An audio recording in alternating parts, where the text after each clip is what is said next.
এই অভিষেক বন্দ্যোপাধ্যায়ের এই আত্মসহায়ক সুমিত রায়, আপনারা জানেন যে জমি কেলেঙ্কারি তদন্তে তার খোঁজ চালাচ্ছে শালবনী থানা। এমনকি শালবনী থানার পুলিশ কালীঘাট থানার আধিকারিকদের সঙ্গে নিয়ে অভিষেক বন্দ্যোপাধ্যায়ের বাড়িতে পর্যন্ত, কালীঘাট রোডের বাড়িতে পর্যন্ত তল্লাশি চালিয়েছে। এই সুমিত রায়ের বিরুদ্ধে এবার গ্রেফতারি পরোয়ানা জারি হলো। আরো বিস্তারিত জানতে সরাসরি কথা বলবো আবির দত্ত আমাদের প্রতিনিধির সঙ্গে। আবির,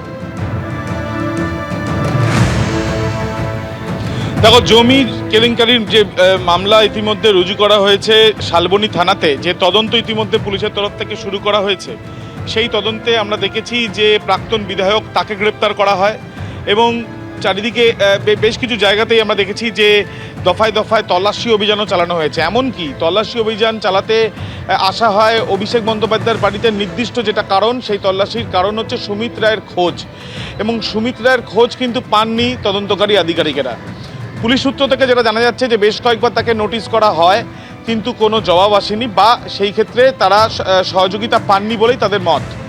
এই মর্মেই তারা গতকাল আদালতের দ্বারস্থ হন এবং আদালতের দ্বারস্থ হওয়ার পর আজকে গ্রেপ্তারি পরোয়ানা জারি করা হয়েছে। অর্থাৎ বিষয়টা স্পষ্ট যে একদিকে যেমন তাকে খোঁজ করা হচ্ছিল, সূত্র মারফত এটাও খবর আসছিল যে বেঙ্গল এসটিএফের তরফ থেকেও তার খোঁজ করা হচ্ছে, কিন্তু তার খোঁজ মিলছিল না।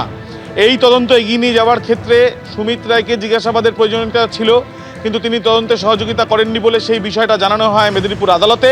আদালতের নির্দেশে গ্রেপ্তারি পরোয়ানা জারি হয়েছে। আর এই গ্রেপ্তারি পরোয়ানা জারি হওয়ার মানেই হচ্ছে এই যে তদন্তের ঝাঁজ আরও বাড়াতে চলেছে তদন্তকারী আধিকারিকেরা। ধন্যবাদ আবির।